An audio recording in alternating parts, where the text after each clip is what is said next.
Hello, જય શ્રી કૃષ્ણ. કેમ છો બધા? આશા રાખું છું કે બધા મજામાં હશો. આજે આપણે બનાવીશું ઇન્સ્ટન્ટ મીઠાઈ, અને જેમાં આપણે નથી કોઈ ચાસણી બનાવવાની ઝંઝટ કે નથી કોઈ ગેસ ઉપર ચડાવવાની ઝંઝટ. એકદમ સરસ બાર જેવી જ મીઠાઈ આપણે આજે તૈયાર કરશું. તો એના માટે મેં સૌથી પહેલાં એક મિક્સર જાર લઈ લીધું છે, અને એમાં મેં અડધી વાટકી ખાંડ એડ કરી છે આ રીતના. અને આપણે એમાં થોડાક કાજુના ટુકડા પણ એડ કરી દઈશું. હવે આપણે મિક્સર જાર બંધ કરી અને તેમનો ફાઇન પાવડર તૈયાર કરી લેશું. આ રીતનો તમે જુઓ છો કે આપણે આ રીતનો પાવડર તૈયાર કરી લીધો છે. હવે આપણે એક બાઉલ લઈ અને આપણે એક વાટકી મિલ્ક પાવડર તેમાં એડ કરશું.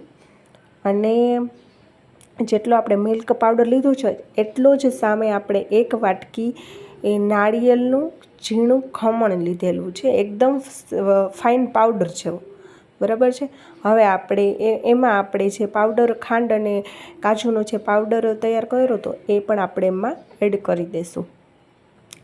હવે આપણે આ બધા જે આપણે તૈયાર કર્યું છે એમાં આપણે થોડું દૂધ એડ કરી અને હાથેથી એકદમ બધું માવાની જેમ એકદમ બધું મિક્સ કરી લઈશું. જે આપણે જે રીતનો લોટ આપણે બાંધતા હોય એ રીતનો આપણે ધીમે ધીમે એનો છે ને લોટ બાંધી લેવાનો છે.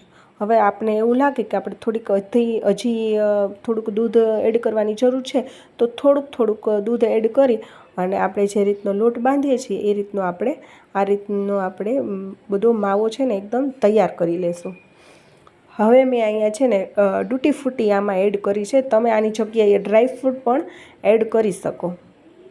અને હવે આપણે એ પણ તૂટી ફૂટી છે એ પણ આપણે આ માવા સાથે એકદમ મિક્સ કરી લેશું, એકદમ આ રીતના, બરાબર છે.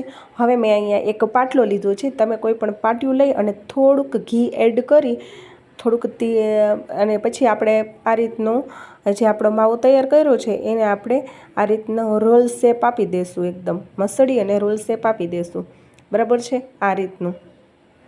હવે આ રોલને છે ને આપણે એલ્યુમિનિયમ ફોલ્ડ પેપર હોય છે તેમાં આપણે છે ને એને રોલ કરી અને આ રીતનું એકદમ સરસ રીતના રોલ કરી અને આપણે છે ને એને 10 મિનિટથી 15 મિનિટ માટે આપણે ફ્રીઝરમાં એને આ મીઠાઈને સેટ કરવા રાખી દેવાની છે, જેથી કરીને આપણા એકદમ સરસ પીસ થાય.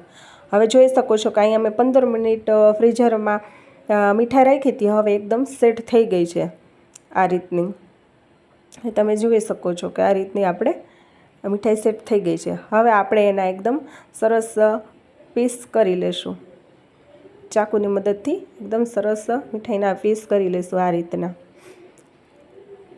તો તમે જોઈ શકો છો કે આવી રીતના સરસ આપણા મીઠાઈના પીસ થઈ ગયા છે અને મીઠાઈ એકદમ સરસ સેટ પણ થઈ ગઈ છે.